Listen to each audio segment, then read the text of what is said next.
আমার একটা বাড়ি ছিল পদ্মা নদীর তীরে। ৭ পুরুষের জনম গেছে খড়কুটার এই নীড়ে। একটুখানি উঠোন ছিল, ছোট্ট কটা ঘর, পাশেই ছিল বাবা মায়ের পুরনো কবর। দক্ষিণে এক পুকুর ছিল, কানায় কানায় জল। দক্ষিণ হাওয়ার ঢেউগুলো তার করত টলমল। ঘরের মুখে ছিল দুটো লাল গোলাপের চারা। সারা বাড়ি থাকত ফুলের গন্ধে মাতোয়ারা।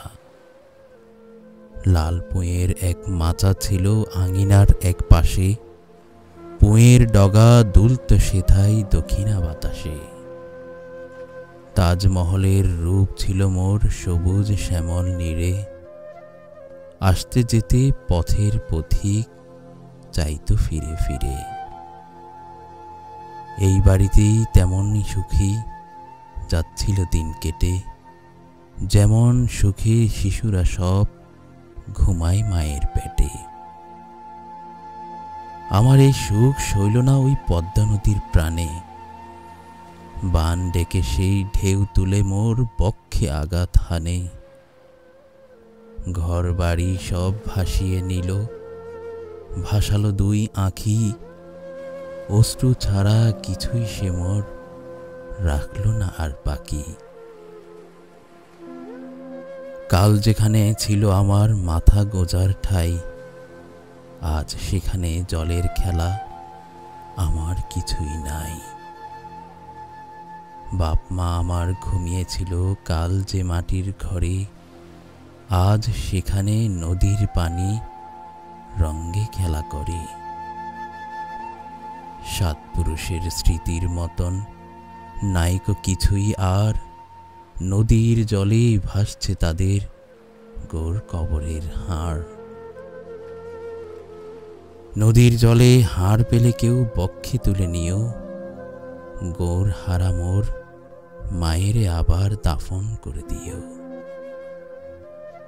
কাল যেখানে থাকতো বাঁধা আমার বলদ গাভী, আজ সেখানে বানের জলে ভাসছে হাবিজাবি।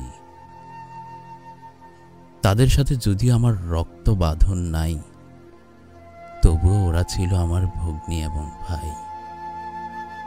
আমার সুখে হাসত ওরা, কাঁদত আমার দুঃখে। নিজের বাছুর উপোস রেখে দুধ দিত মোর মুখে। হাসি মুখে আমার সাথে টানত ওরা হাল।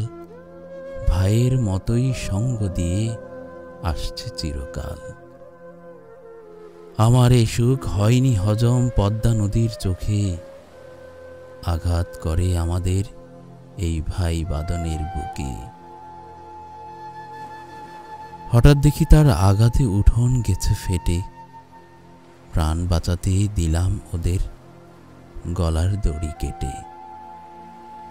নদীর জলে ভাসিয়ে দিয়ে ৭ জনমের বাঁধন। অবাক চেয়ে শুনছি তাদের হাম্বা সুরের কাঁদন।